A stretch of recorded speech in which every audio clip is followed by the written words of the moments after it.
Good morning, good people. I think even without pressure, I'll try and do something. I think I was given that topic, and maybe you can just you can roll this. I'll just flag when you roll it. Yeah,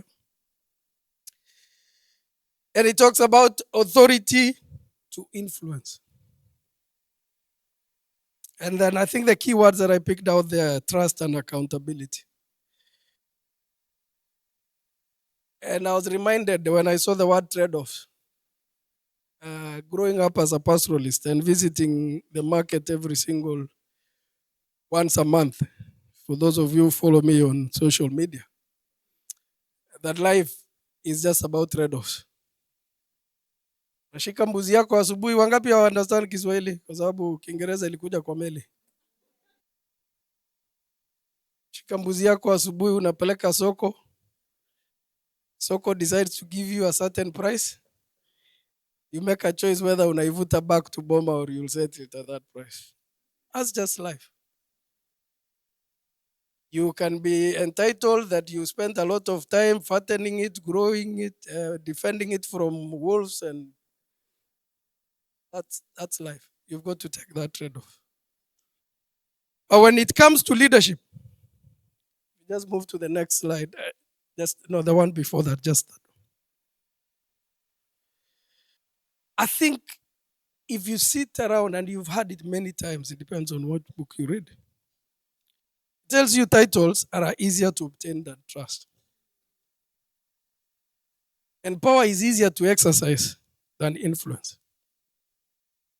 And it's easier, particularly for those of us who are in banking, to comply than to gain commitment.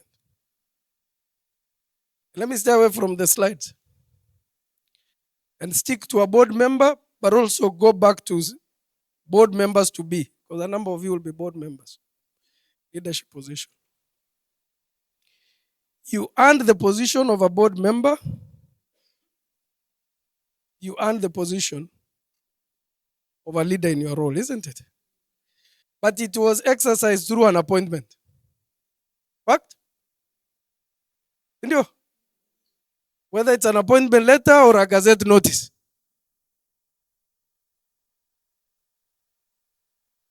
That only extended authority. That only extended what? So you can secure obedience. You can walk around and say, I'm group CEO. Yes, that's fact. Nobody's going to doubt that. There was an announcement. It's in the website. We're not questioning that. Isn't it? You go to Burundi, you say, I've landed, I'm group CEO. KCB Burundi, line up. Yeah, that is it. They know. My question is the moment you get that appointment, something checks in.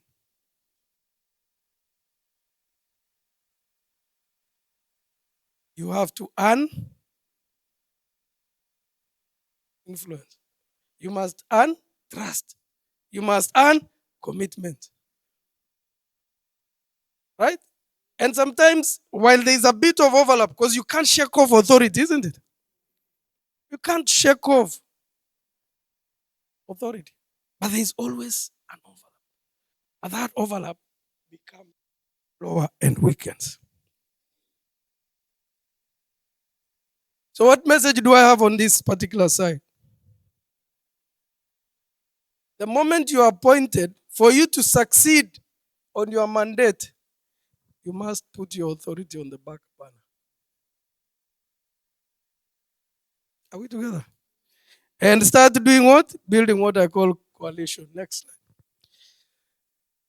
My team knows when you give me a mic, you might have to postpone lunch, but let me try and move a little bit faster. And therefore, when you are given an authority position, you must check in your leadership immediately.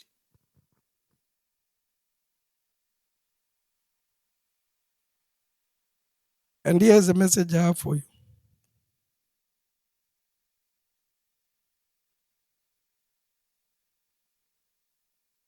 The best leaders The best leaders realize early in their career, earlier in their position, authority does not deliver the mandate that they have. And therefore, good people, what I'm challenging today is once you have the position, you have to start earning credibility. You have to seek clarity.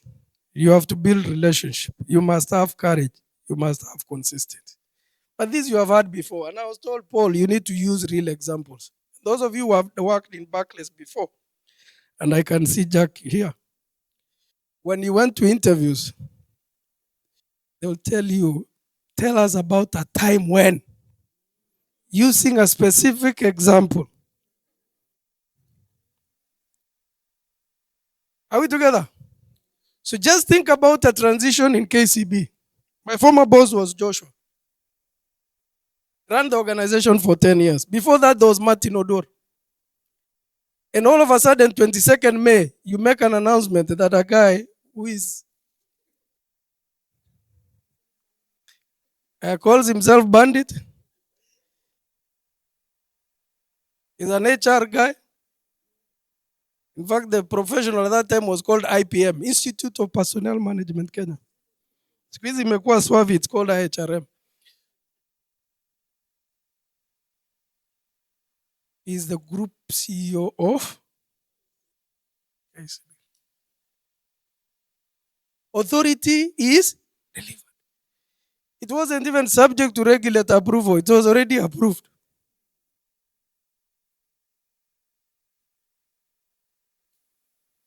What am I facing? A challenge of credibility.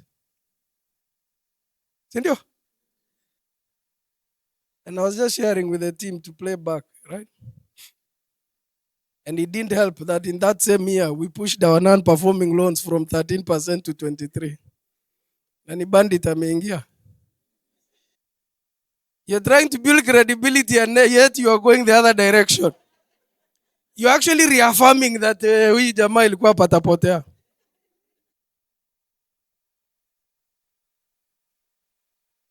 And the only way, and sometimes Mungu ni wa miujiza. Sometimes you sit and you reflect. So you're trying to build credibility. For the 2 years that as I started as CEO, NPL went up to 23%. It was deliberate. We didn't pay dividends for the first time in 17 years. Zero. Don't worry, Sam. It's a bit so. Joshua is not an issue. It means I'm healthy. Yeah. Then there was Daktari, what people were calling gangster to gangster. G to G. I'm just giving you the context. And you're trying to build credibility. If you thought your world was difficult. And then there was KNTZ with edible oil.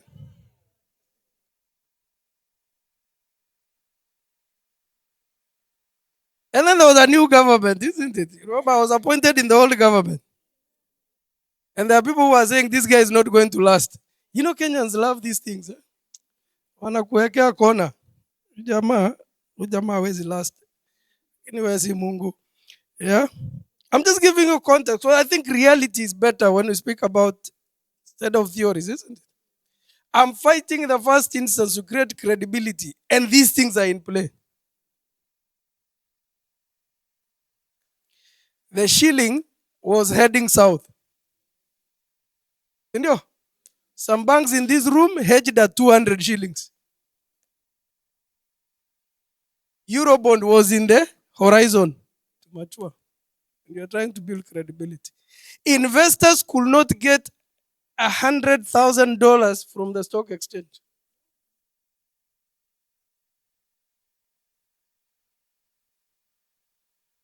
And you're leading the largest bank. And you're trying to settle. And you're trying to create credibility internally. And the group internal said, but we said this is not the right guy. When you go to Pastor Nganga, unasema tema hiyo mate.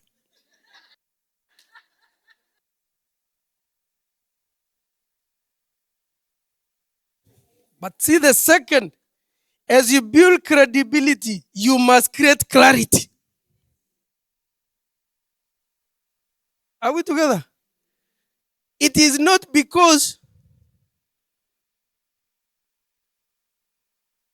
you are in position, you earn credibility. You must create clarity. And I think I said to the team, there are only three things that are going to make a difference for KCB to remain entity: people, technology, partnerships. I did not refer to the strategy. I did not refer to the numbers. I created a clarion and clarity. And I was very clear. People, internal and external.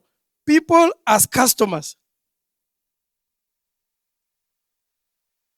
If you take care of people, which means our staff, our customers, and the community, we will be fine. If we deliver meaningful technology to ensure that we have uptime, we are not only delivering today, we will deliver tomorrow. And third, I told them if we build meaningful partnerships, we will come out of it. Karibu hata our form choir. We have a KCB choir that even performed in Real Madrid. But do I say? There's a KCB choir. It's called Tumaini Choir. They even performed in Madrid. But do I say? You've got to create clarity. Isn't it? You'll fight, and it's not in any sequence. Things are moving. There is no order and sequence in good people. If you're looking for sequence, I am here to tell you, this world there is no sequence. I think I said earlier on, you must chew gum and climb stairs. Kama unataka kukaa umalize hiyo chewing gum utupe ndio upande, endelea kupanda. Yesu atarudi. And I'm reminded from the Holy Book is when Jesus comes back, there is nothing more. Number 3, relationships. I had to deepen relationships beyond the institution.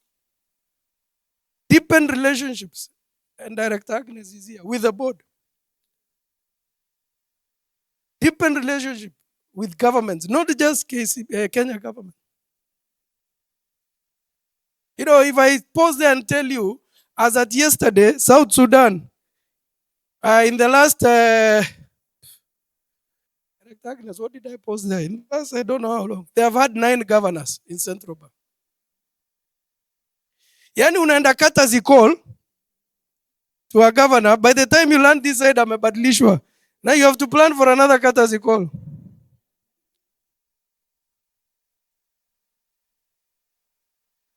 And it's the same people. Ule walifuta juzi ndio anakuwa reappointed. So unarudi unamwambia congratulations once again. It's a fact. Right? They just fired Johnny yesterday. They brought back Addis Ababa. It was Addis Ababa who was before Johnny. Those are real names. I'm not cooking. Right? And therefore, as a leader, you must be intentional to deepen relationships. And you must start from next door.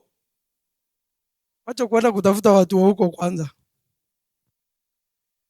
What I've found about leaders is the first thing is when you get the position of authority, you look to establish new relationships and people who you think are of your level. They will not take you far compared to the people you've come far with. Can somebody say amen? The rush with leaders is that you want to build new relationships instead of anchoring your new relationships on the solid relationships that got you there.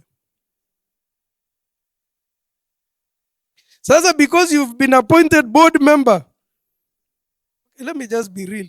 Because I've been appointed chancellor of Kibabi, that I must now drop my local guys that I've been with. And now I want to hang around chancellors. It does not take you any further. Isn't it? Because at the core of leadership, which is what is in the core for boards, isn't it? Is you must remain grounded. And what keeps you grounded are those long term relationships of people who knew you before you started earning 8 shillings per second. Ilikuwa ni ngapi wameandika jana? You know, now they calculate my salary per second. Yeah. Here the component, and I'm just using this because we'll move to the because I want to be real, and then you can ask me questions later. The other one I talked about courage. If you want to influence, must have courage.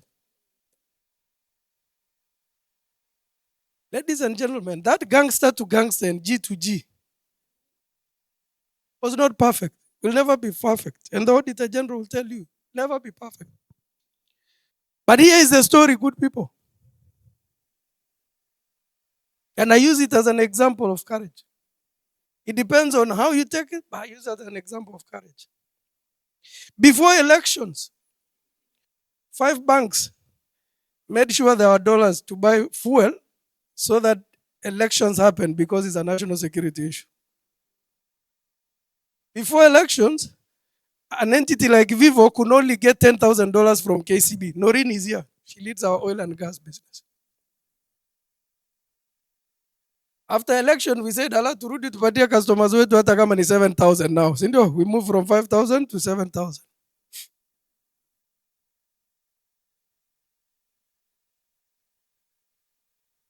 There was fuel in KPC. There was nothing to buy with because there were no dollars. Now you choose. Yeah, and I dare say, sometimes I say when there's a crowd like this, there will always be DCI and NIS guys. Please report the right things I say.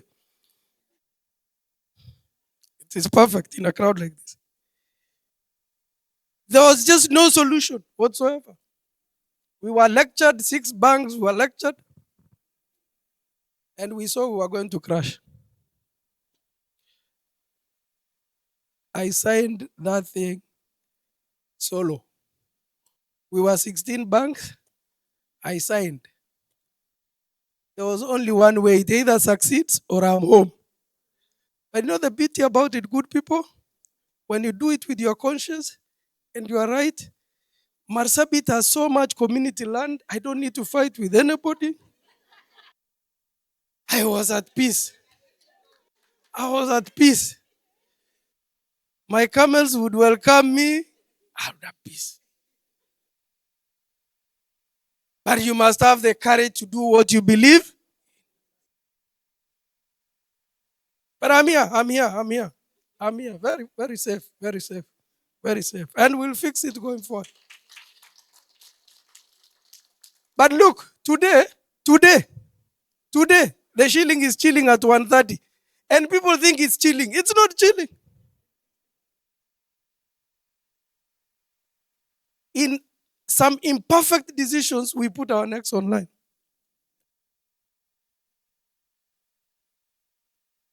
So when you choose to be a board member, when you choose to take a position of leadership, you must have the courage. And one of the courage is to say, I will go with management even if I'm not 100% confident about it. At that time, some board members actually switched off their phones. Because you have to get board approval. Kuna moja alienda South Africa. Sasa unapiga gharama. Si ukuje tu useme no. Sipiga gharama ya kwenda Joburg. Yeah? Right? Courage. Courage. I hope you get some points within my, even as I deliver it in a lighter way. I want to set up all Russo ministries. Because I hear that's where the money is. So I need to practice now, yeah? I need to practice now. Because how else can you explain that Pastor Nganga slaps you on a Sunday? Then unarudi next Sunday. And then you tell him, slap me again. It was good.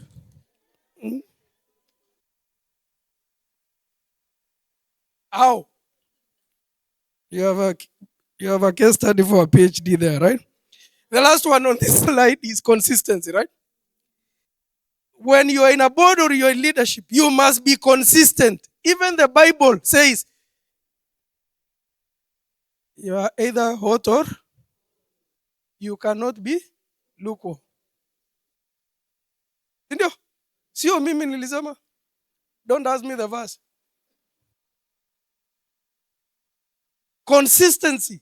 If there is anything that is so important in influencing leadership and being a board member, is consistency. There is no way today in this committee we see one poll, then tukienda your committee ingine there is a different poll. We go to the full board, we see there is a different poll. There has to be one version of poll. Now that does not change the fact. What's that small book called? It is Ken Blanchard, isn't it? Situational Leadership. The smallest but most powerful book. Situational Leadership by Ken Blanchard. It doesn't negate the principles of situational leadership. Because what it says is the person at different levels, isn't it, will experience the same pull. Your team, if I'm struggling with performance, if I'm starting, I'm a novice, they will experience the same. Next slide. I need to move a little bit faster. See you. Now, I know people talk, the HRM wako hapa. Nowadays, the main thing is human-centered leadership. Sindio? If you ukifanya tu presentation yote usinick human-centered leadership, you sound like you are very knowledgeable, isn't it? Like very knowledgeable. Woman. Yeah? But I think I just have one single message for you here. That through influence is how culture is built, isn't it? Are we together? So you cannot then say that I am a board member, I am a leader, right? Then the culture of the institution is wrong. It means you are wrong. And sometimes I see board members who say there is a problem in the culture of this institution. There is a problem with you. Hello? Ninakumbushwa hapa na Catherine. You bring a mirror. I don't know how many of you know Charles Mujene. Charles Mujene was a senior partner in PwC. And he used to have a very different way of delivering feedback to people. So one day we're in a lift and people used to fear getting into the lift with him. Then he meets, there's this lady who had, how many of you are in PwC? Anyone? So let's see if, so there's this lady who had some colorful dress. But we're in the lift. Akamuuliza, and we're all in the lift. Do you have a mirror at home?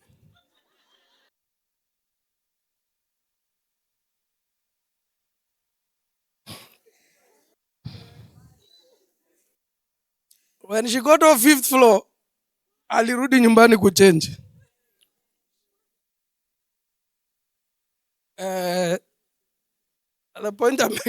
The point I'm making is there are many ways that we can change culture. Next, and I think I just want to not to repeat, right? If you think about if you are in a board, but also in the leadership position, and you are in different committees, the danger is that you wait to be in a board. Because the management meetings that happen, the executives meetings that happen, are actually mini board meetings. Unapatana? Just preparing you to get to the point where it's just okay, Wanjeri, EXCO happens in the same boardroom that the board sits in. So we use the boardroom more than the board members. As management, isn't it?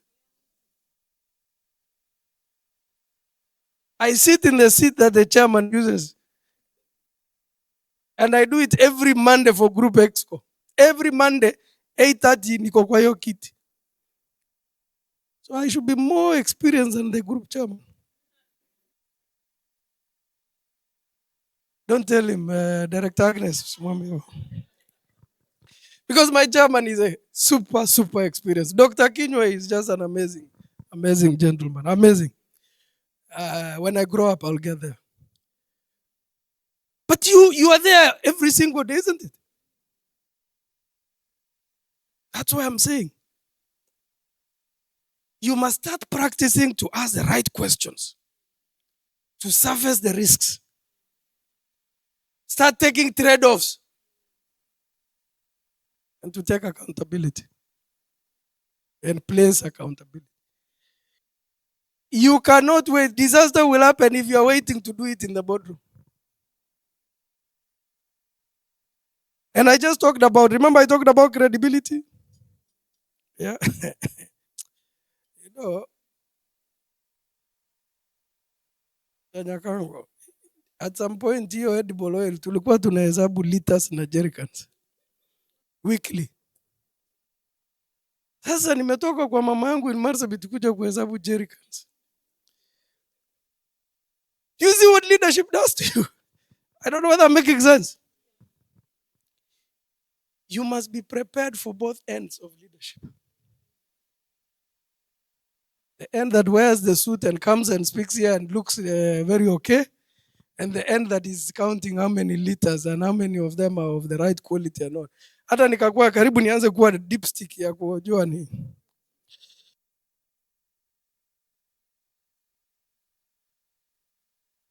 Let's just go to the next slide.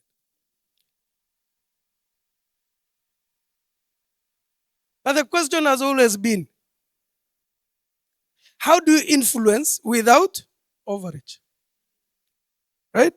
And I see it daily, right? Because the executive team say, and I use Burundi, small, tiny, is neither here. Okay, we can't report their numbers, group numbers without them, but it's there.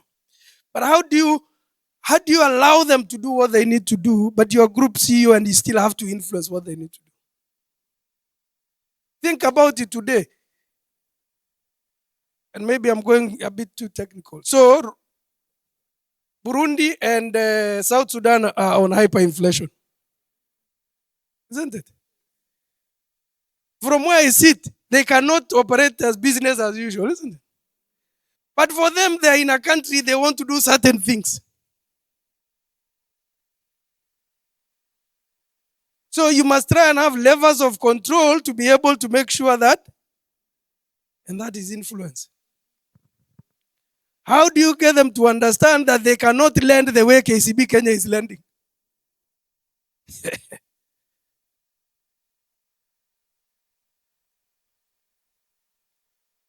And I think, this is a powerful slide in my view. Sometimes when I go to boards, and I've been in many, I find board members or even executives who speak because they just want to speak.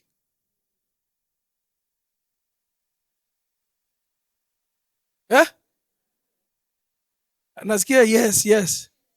Eh. Yani badala ya kunyamaza tu itembee. It is not helping in the decision making. It is not improving accountability. Lakini unataka tu kusikika. Sometimes silence is powerful. Sindio? In fact, in some other books they say it can hide your ignorance. Sindio? But if in the spaces that we are in, one of the lessons that I've learned is, as a board member or as a leader, how do you build consensus and coalition before the meeting? You do not win in the boardroom. Even if you are a board member and you read a paper and you see there are certain questions you want to ask, you are better off and better positions if you ask management that question before the board. You will earn more respect that way. you will learn a lot more. And you do not have to show your ignorance in the boardroom. But for management, before you present a paper, and I speak to the ladies who want to be in the boards, you must learn to build coalition, to build consensus before meeting. I'm sure you've heard that. And you can ask AI.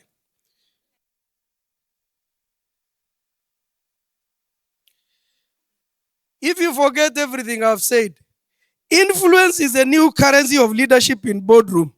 Trust is the currency of influence. Amen. Najua kuna Waislamu, but remember I'm setting Paul Russo Ministries. If you really want to be an influencer, you must earn trust.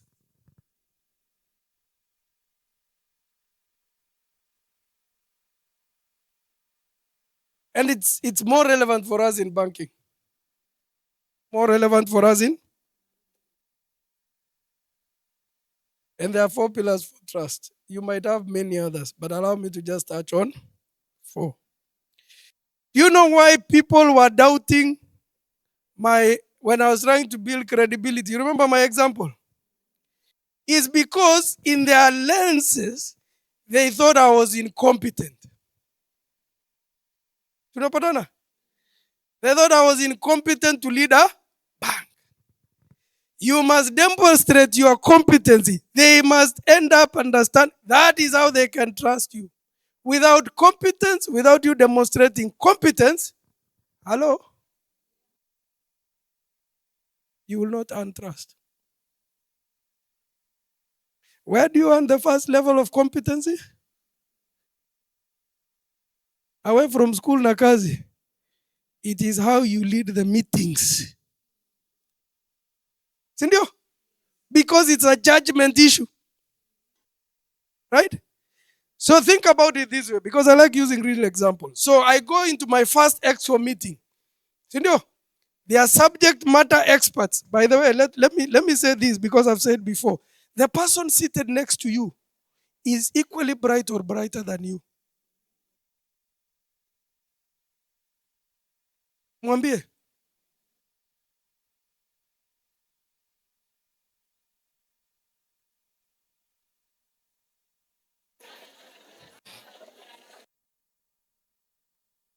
Are we together? As I move, inakuwa ngumu sio? But that's the reality. Are we together? The person who is seated next to you is equally bright or brighter than? Now you go into a boardroom. So you've been appointed the chair of a board. Isn't it? Most of the time, the board members, let's start from the board. The board members, they are subject matter experts in their areas. Sindio? Nasiwa uliwa appoint, by the way. Tuko pamoja? Pengine muligazetiwa the same day. Ama you've been gazetted when they are there.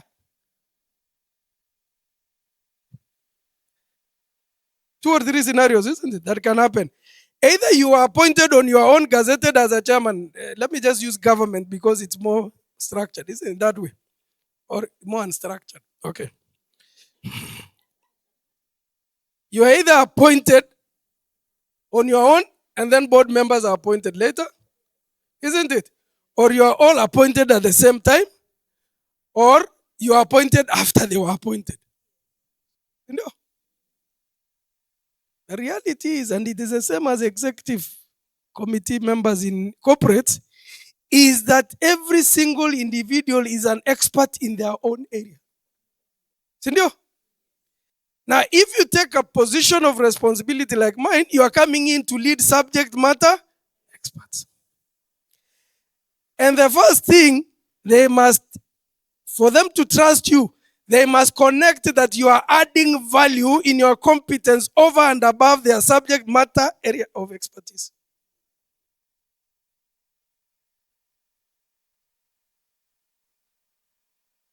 Did I say something?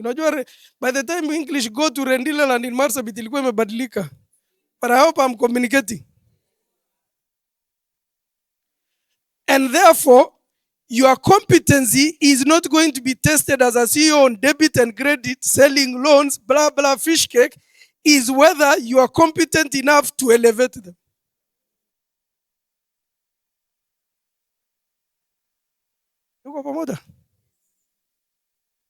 Because in there were guys who were in interviews mpaka last minute now, isn't it? So pengine alipata 70 wewe ukapata 71. True? Ako hapo. Si ndio? CPAK, member of ISPAC, maybe ni fellow, ako hapo. So you can't compete with a guy about IFRS 9, si ndio? Si ndio? Kuuza loans, create, what is it called? Guinea, your modeling, risk modeling loans na nini? Yeah? Achana na AI. Yeah, Guinea, see Guineas? Guinea coefficient, si ndio? Si ndio? They can model the credit profile and they can make decisions on who to lend to and who not to. Sasa wewe unakuja kusema nini? You must be able to lift them above their subject matter, area of subject matter. That is the competency I'm talking about. Number two, you need to make sure that for them, they want to see 1 + 1 is equals to 3. In any case, because 1 + 1 was already equal to 2. Hello? That's where the competency comes in. They are not looking for somebody who is going to talk about IFRS 9. They are not looking for somebody who is going to talk about reconciliation. Where is Jackie? Reconciliation, 90 days overdue. No. They know. They're saying if we are 12 EXCO members, we want to know if 1 is assigned to all of us, it is going to be 1 + 1 is not equal to 12. It's going to be equal to 13. They're looking for that extra punch. And that's where authenticity, humility, grounding comes in. See, they are going to test on integrity for you to earn trust.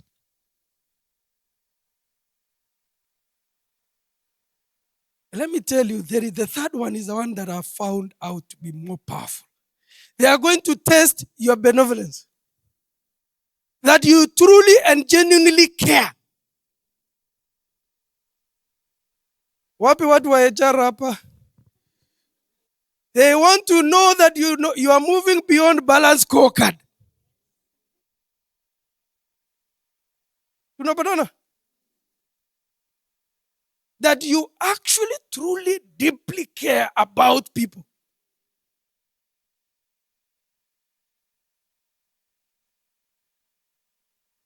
I hope I've not wasted your time. Then they're gonna, one thing that they want for you to earn trust. And I'm telling you, I've gone full circle. If you read the McKinsey 4 seasons of a CEO, I'm almost completing the 4th season. They are looking for consistency, reliability. That the person they speak to one-on-one is the same person they are going to see when they speak to in group, the person they are going to see in public. They are looking for that consistency. But one of the things I've seen in banking, and now some of them are here, they actually believe that they will test that you will come to the ground to fight with them. Utavaa boot, kuuza loan, kudefend customer, kutafuta account. Norina anajua hiyo maneno. Wakiita SOS, una show up. Defend. And by the way, Noreen, I've not said this in public elsewhere. There is nowhere this was tested than in the KNTC. Because at the end of the day, we as a board approved it. You cannot pass that blame to management.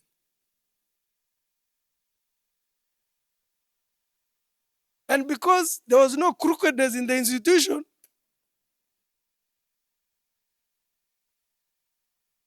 you know, in some places where CEO anatafuta ni nani nitamuua, who am I going to sacrifice?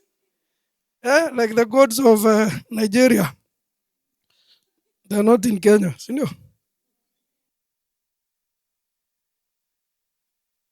If you don't break trust internally, if you don't build trust internally, forget about being trusted elsewhere.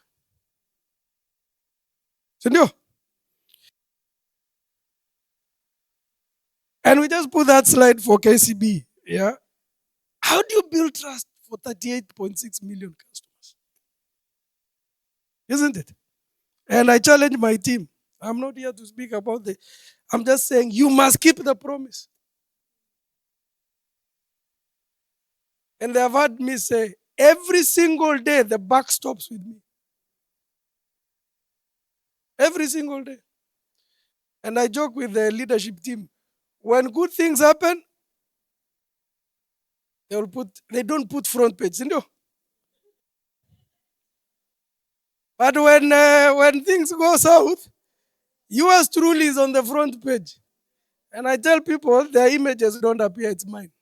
Hata warendile wananipigia leo tumekuona kwa TV. I haven't finished. And the next statement, tunakuombea tu.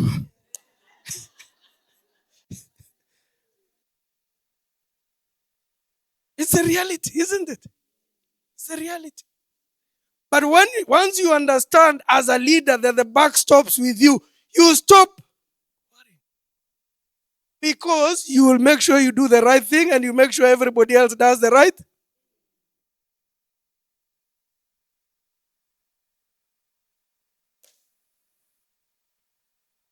I think I spoke about so that we have chance for questions. I think just for those of you who don't understand how complex, when I was talking about earning credibility, earning trust, just go to the next slide. That's how complex KCB is.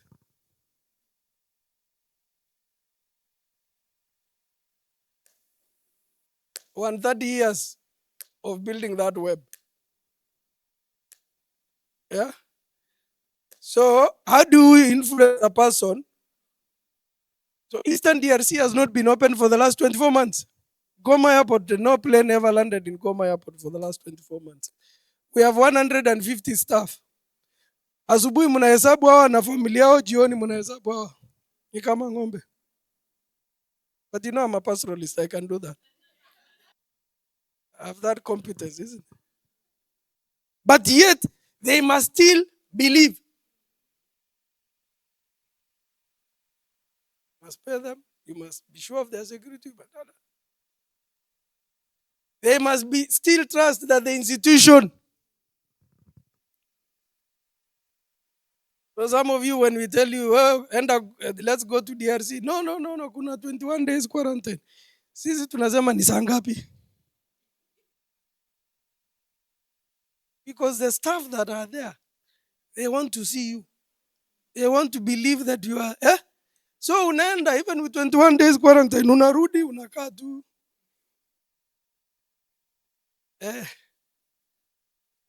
Trust.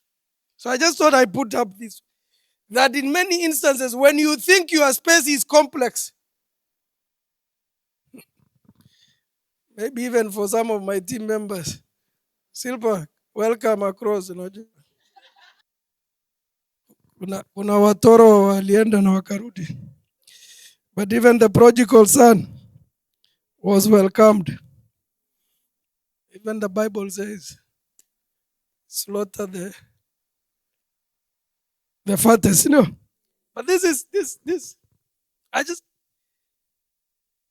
and I also put this because it just needs to remind all of us, and I hope it reminds you that when you take a leadership position, when you take a board position, you are not just taking a position. You've assumed responsibility, and actually, there are people who have literally handed their lives to you.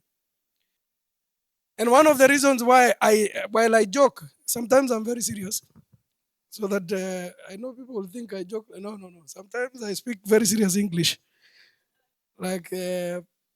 the one from Harvard. Uh, you must always remember there is a passing. Sindio? The passage. Ni kwa muda, sio? And therefore, for that period, use this example. In the four, I think I've been in KCB 4 offices. In every single office, I see the ones who have come, I've started removing it. But Nisawa too, people have choices too. So in every office that I've occupied in KCB, there is a clock. And when I hand over, I spend the time to speak to the person who takes over. I say the clock is ticking. There is a start and na itakuja. You don't know when. The question is, what do you do in between? When I took over this job, there was a calendar right in front of me where I sit, where Joshua used to sit. There are like 5 CEOs that have been in that same office. So I removed the calendar and put the clock.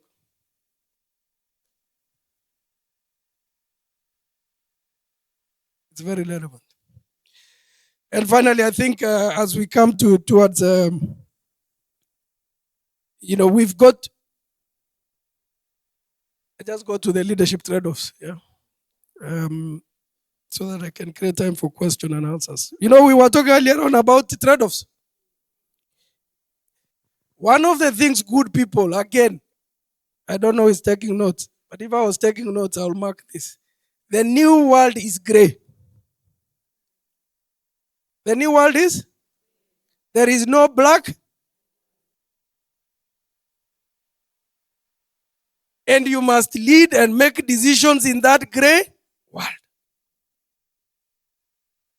Isn't it? And many times I find people worried about judgment, how they will be judged. By the way, that person who is judging you is not in the position you are in. Ndio? Wangependa kuwa hapo. You must make decisions and calls and drive the institutions and roles you play in that gray world today because you're the one who is there. And if you look at the slide, it is about growth and stability. Remember I talked about NPL moving from 13 to 23. You must be careful that you are not racing for assets and leadership on assets versus meaningful performance. If you look at the NPL of KCB, because it's public, the assets are bigger than tier 2 banks. Nika bank kazima. Me, I don't shy off from saying, because I'm the one who is in the position today. And that is why investors sometimes punish us, isn't it? But it's starting to come down. We moved from 23, I think we are now 16. See a miracle? It's hard work. It's hard work, isn't it? You must check between speed and quality. You must trade off between innovation and risk. I think there was a story of AI happens. AI will throw up so many things for you, but it does not replace your brain. See, I hope muliambiwa was you. It can help you do tasks faster.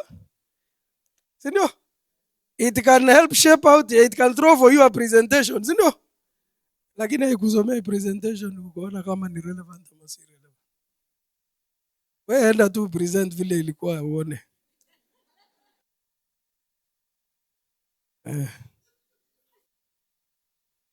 Tunapatana. Yesterday I asked ChatGPT, who has replaced Johnny as governor in South Sudan? By the way, I knew. Kakuja ikaniambia, no, even the departure of Johnny is still a rumor. Kamwambia kwenda huko.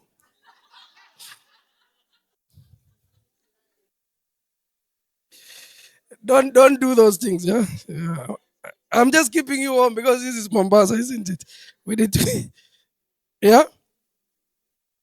But think about it. The people that lent that money, I can assure you, and the bankers who are in this room, the problem is sometimes you see a good customer, you continue to give more credit, you get the customer to a point of they cannot carry that debt. Good customer, you keep loading. Oh, yeah, yeah. Let's take Nakumat. Do you remember in the US? I'm coming to a close. Yeah, in the US, if you are not a bank and you are not lent to GE, the board inakuuliza why you are not a good relationship manager. You're not. If we are not lent to GE, what happened? Walilia kwa choo. Nakumat. In Kenya, if you are not lent to Nakumat, you are not a good corporate banking director, sindio? Sahi wapi? Multiple holiers iko kwa gazeti. Yeah? 14 banks. Yani ni kama nyote mmevuta bangi. 14 banks. 14. Na kazi ni malori tu. Tuko wengi, kifo cha wengi ni harusi, Waswahili walisema. Kifo cha wengi ni harusi. Now, what is the key message in this slide? Your role as a leader is always to manage tensions. Your role as a board member is always to manage. There's tension for growth, tension for performance, tension for returns, tension for. Your role is to manage tensions. Your role is not for perfection. Your role is not to get an exact outcome. Your role is to create balance for sustainable future. I can't repeat it. Right? And I just want to say to yourself, I mean, for me, I think I've given you most of my lessons. I'm still in class 2. 2. And I'm genuine. Class 2. Only it is every single day in a classroom. Every single day. I was just sharing with Catherine and Tim. You know, when you guys' power went off, Kenya Power, when you read in Nairobi, hapa hakukuwa, si ndio? Ulikuwa unasoma, lakini mko na generator. Isn't it? For us, we were managing, we evoked crisis management. For us, we evoked crisis management because generators can only run for a.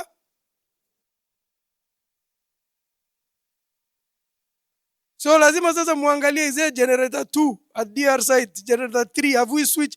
Now imagine, I see you unalipwa 8 shillings per second and you are following up generator 3 usiku.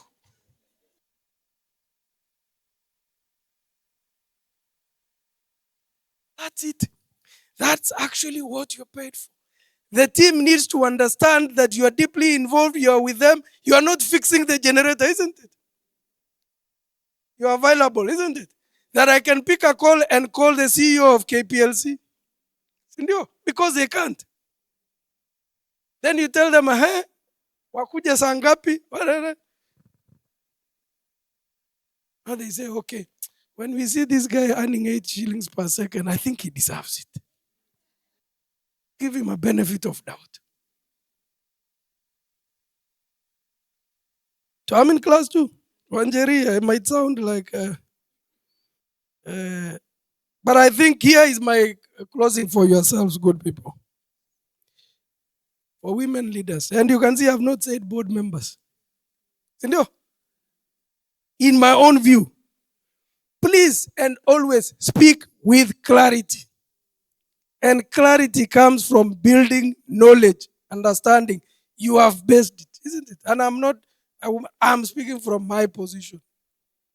So excuse me if I come abrasive as a man, but I'm just saying, I think in many instances, you kind of want to give the boys and bigger boys certain voice and a bigger share of voice.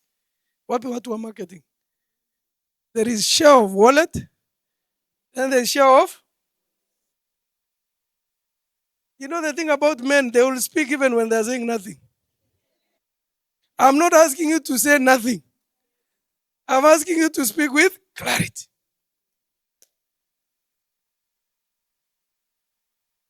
Yeah, or like I was saying, no, listen deeply. Number two, why I say I'm in class two, this is one of the things that I'm reminding myself personally as Group CEO. I was raised in an environment up north. It is kufa dereva kufa bakanga. You are fighting every day. You are fighting, so get do it, isn't it? Hakuna wakati ya kusikiza story.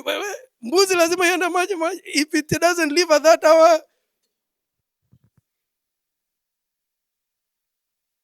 kufa dereva kufa. Listen deeply. I am reminding myself every single day. And it is okay to say you are not perfect. Build coalitions. I think I spoke about this. And I must congratulate. The reason why mko hapa is because somebody decided to set up, to work and set up these and build these coalitions. You must be intentional. That is why I always banter. Funny thing? Who was here for Kenya Bankers? You were there. KCB was still seated on that table. Exactly the same table. And all of them. And I called them out. And I'm calling them out again.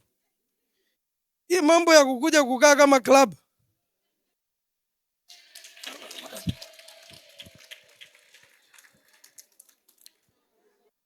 Build coalitions, isn't it? Get out of your comfort, isn't it? Have had conversations, share experiences, ndio? Tunapatana? Now this is the problem. By the way, walikuwa wameketi hiyo meza. Na walikuwa, those ones were actually group exco members. And I was standing here. Sasa tutakuwa 3 trillion namna gani kama mnakaa hapo? Yeah. Yeah. Mentor others. Yeah, this is my other point. Please go out of your way. There is no small mentorship. Every dose of mentorship matters. Every sacrifice you make to mentor, every minute you create for somebody else, maybe that's just what they needed. Particularly in this world of mental health issues. Maybe they just wanted to be heard. Maybe they just wanted to see that somebody cared. Maybe they just needed that window. Maybe they needed that hug. Maybe. Please mentor others.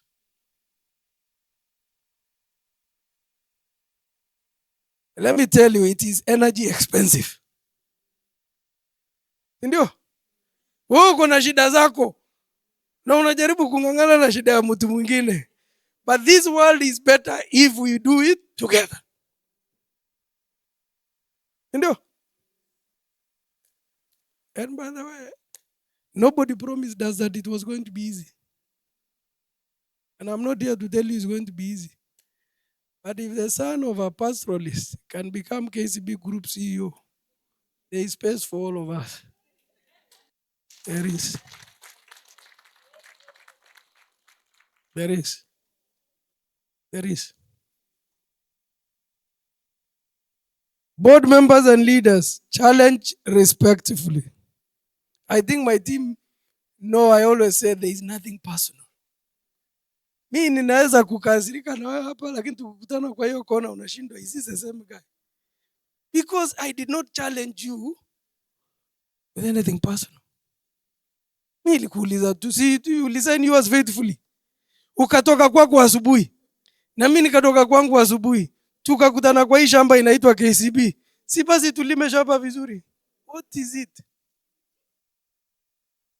Na si unarudi kwako jioni na mimi narudi kwangu jioni. Yeah, what's the story? We complicate life. And the fact that somebody woke up in the morning to come to the workplace, I can tell you they have good intentions. Satan may visit somewhere.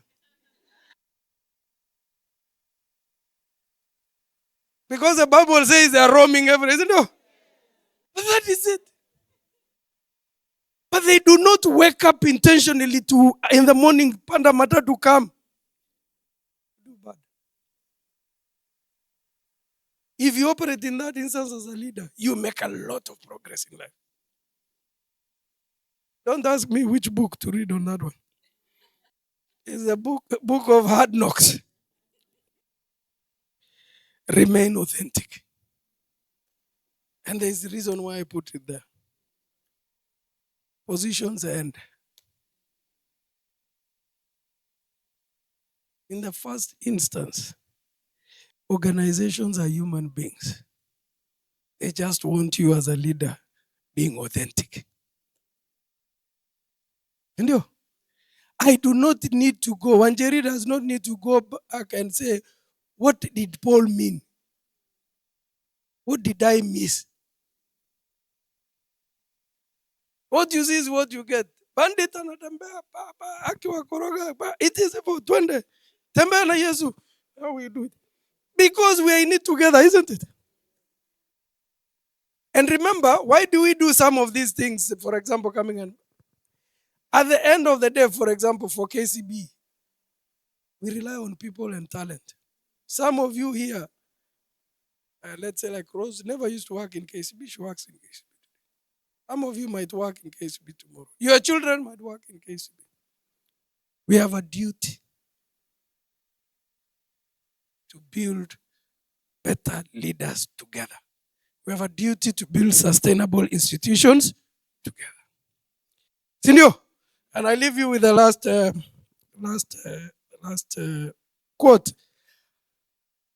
After all that story, I want to thank you for the opportunity to be here, for listening to my host voice. As I said, sina homa, hivyo ndio kunaendanga. I am happy to take a few questions if there is time. Pardon me if I took a lot more time, but I can blame AI to say they're the guys who took more time. Because Africans don't die a natural death, you know. They can blame, they can explain that, you know. Kama hakupanda hiyo matatu angekufa. Kama baba yake hakuiba hiyo mbuzi angekuwa hivi. They can explain that, you know. That's why I'm still in Africa and in Kenya in particular. I thank you, Rose. I don't know if I fall off.